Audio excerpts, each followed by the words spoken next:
Welcome back mga Karko. Now is ang ating gagawin ay preparing for pilot ladder. At ayun nga po, ito ang ating isang kaibigan na si AB Kevin.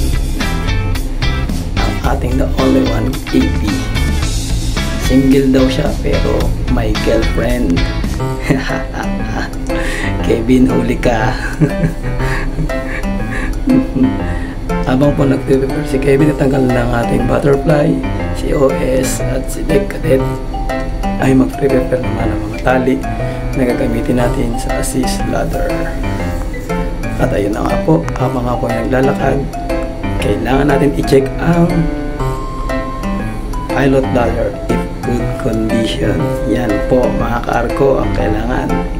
Lagi po natin chine-check yan kung ayos ba ang tali, okay pa ba yung mga step nya, yung rudder step, yung spreader, at yung mga step nya. Kailangan chine-check po natin yan mga ka-arko. Kasi dekadet natin si Clifford, ayan po, nagtatanggal na ng mga kadena kung saan dadaan ang ating pilot ladder. Yan mga ka-arko, nakakasisibag ng aking mga kasama. Yan. Alright mga Karko, yan po, i-check natin kung nakatanggal na yung mga butterfly na yan para pag pinaari natin kay Deck Cadet ay hindi po sasabit ang ating assist ladder. Yan po, yan yung butterfly na yan. Yan, double check po yan mga Karko para po hindi sasabit. Yan, okay na po, iaarya na po ni Deck Cadet. Ang aming Deck Cadet po ay aming tinuturuan para kapag dumating na po siya mag-OS, mag-AB ay sanay na siya mga ka-arko sa mga gawain. Yan, ay area niya na po mga ka-arko. Alright, chinik natin, okay. Pagkatapos po niyan, ganyan lang po muna para hindi po tayo mahirapan maglagay ng mga tension post. Yan yung hawak ni partner Kevin. Yan mga ka-arko. Diyan po dinalagay, sinusuot ang ating tali ni OS. Inaayos po para hindi buhol-buhol kapag hinila na nilang dalawa. Yan mga ka-arko. Kailangan din natin isuot yung pin for safety. At siyempre kapag bababa ka, kailangan meron kang life jacket. Dapat nga po merong live rin po yan kaya lang po din natin po na inagay na.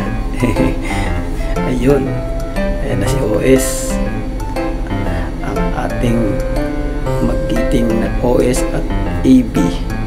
In action na silang dalawa mga partner. Yan po, siyempre daan-daan lang kasi po baka madulas ay baka mahulog.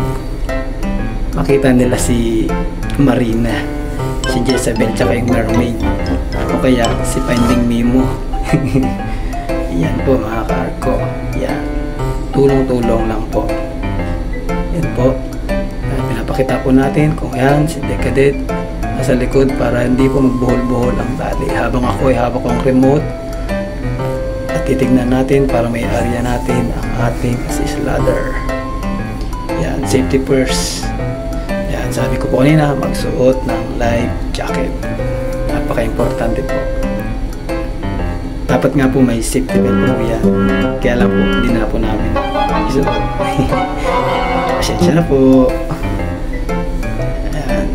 Yan po mga ka-arko.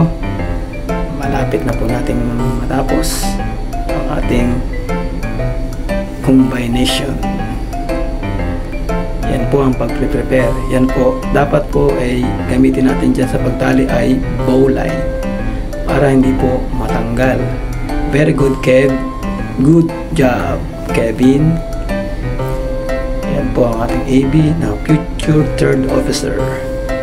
Yan. Mga ka-arko, yan.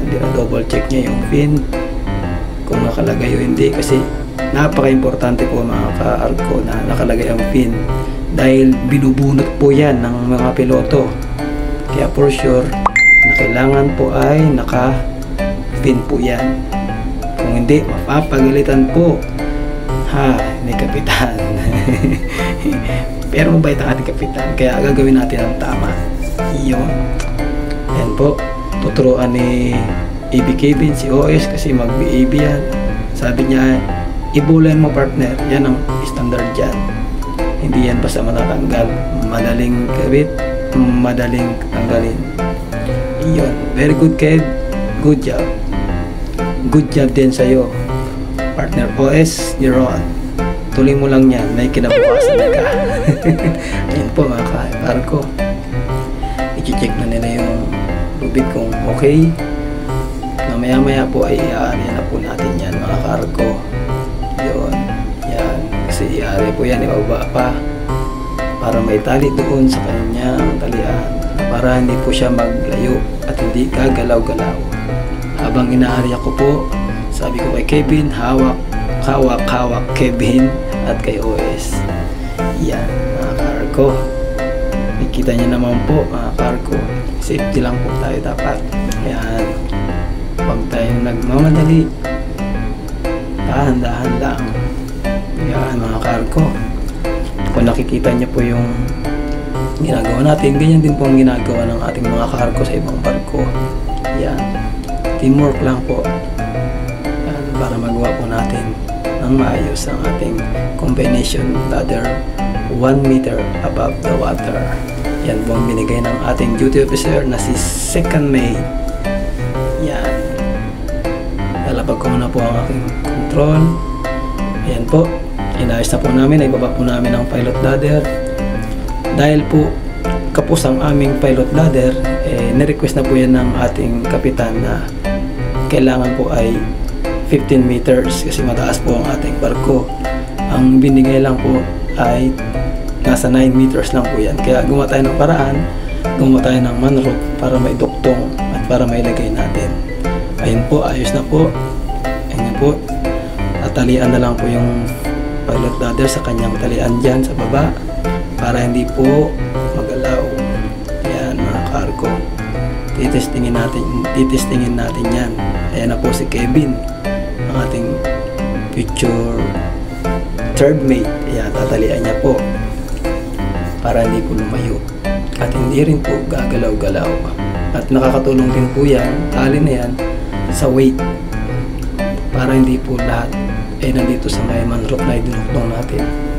Yan. Yan po mga ka-Arco.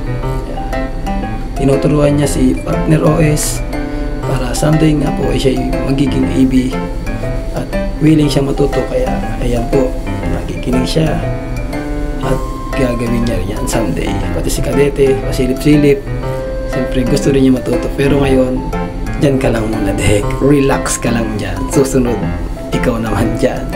Ayan mga ka-Arco. Ayan, silip siya para makita niya kung anong ginagawa sa baba. Yan, mga ka-Arco. Yan, kunti na lang po, matatapos na tayo mga ka-Arco. Yan, okay na po, naka-prepare na lahat, ayos na. At mamaya-maya, pag natapos na nila yan, ang pag-reporter natin ay si Clifford, ang ating deck cadet. Someday maging OS, AB, yan, at maging official. Yan mga ka-Arco. Napakasipag na aking mga kasama. Yan, kunti na lang, matatapos na. Talagang sinusureball ni Kevin, ang ating AB, na maganda ang pagkakatali. Kasi totoo yan, na napakaigpit ng ibang piloto. Yung ibang piloto medyo talagang sensitive, kaya kailangan maayos ang pagkakalagay kasi minsan nilalambitinan talaga nila yan. Kaya dapat maganda ang ating pagkakalagay at hindi maluwag. Yun, natapos na po nilang dalawa. Ayan mga ka-Arco, pinapatisa niya po. Ayan. Ayan mga ka-Arco. Ayan, makikita niya po mga ka-Arco kanilang ginagawa. Ayun, tatali pa nila yung isa, yung ating assist. Yun, okay na po, tapos na. Ito na po yung finishing at magre-report na po si tech cadet natin. Yan, kukunin na yung radyo at tatawag na po siya sa bridge. Ang kanya pong sasabihin ay, "Bridge, pasok," sabi ni Segundo. "Ready na po sir ang pilot ladder with combination 1 meter above the water." Alright, thank you po mga ka-ARCO sa inyong panonood. Salamat po. God bless po. Hanggang sa muli.